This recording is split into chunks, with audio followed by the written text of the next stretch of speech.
So we're here with Tim Coleman, and I was just looking around his shop and saw all these curves hanging up on his wall.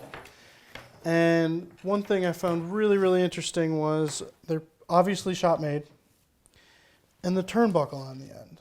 Well, in drawing a curve and when you're designing something or laying out for a curved part, you know, like when I was in school or I was in a shop that had other people around, you can just take a stick and bend it and then say, hey, could you come over and draw that for me on here?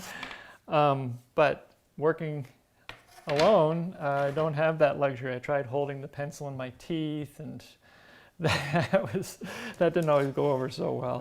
I've seen people drive nails and then hold it, but then you're driving nails into a workpiece or something. Yeah, I've seen a number of innovative ways of doing something like this, but somehow I just kind of came to this.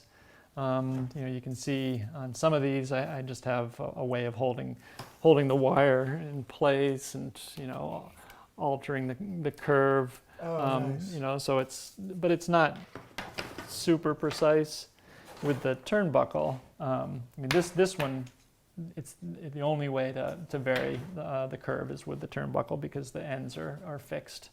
But this is such a long curve that usually I'm making more you know, gentle curves with it.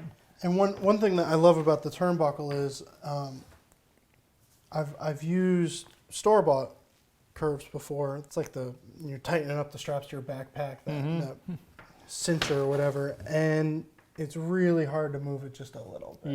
Yeah. And this turnbuckle, you can really dial it in just very, very precisely. I think it's brilliant. Well, and it's surprising how with the turnbuckle fully open and fully closed, how much change you have in that curve. And then this one combines the best of both worlds. Oh yeah, it does. You know, doesn't you it? can pull in the wire quite a bit, and then fine tune it. So you've just got a piece of cable with a gob of solder. Yeah, that So works you're pretty well. This is I usually use bicycle cables. Oh. This is like a brake cable. Obvious reasons. Okay. Yeah, and sometimes I'll just use a cable end. Very cool. And I mean, the other way that we really shouldn't leave out, that you use all the time, I think. I do. I use it a lot. This is a great way for creating asymmetric curves. It's a ship's curve, right? Yep, it's a ship's curve. It's made up of little staves that slide against each other. And in this case, I've put pieces of tape to restrict the movement of the staves once I have a shape that I want to work with and transfer from one piece to another. Because often I'll use this if I'm laying out, you know, shapes for a leg, for instance. You know, I'll use this to create one and then make a pattern from it. And so yeah, these adjustable curves.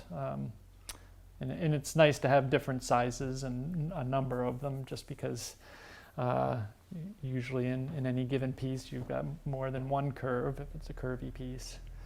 And there's not much cost or effort in making them. Very cool.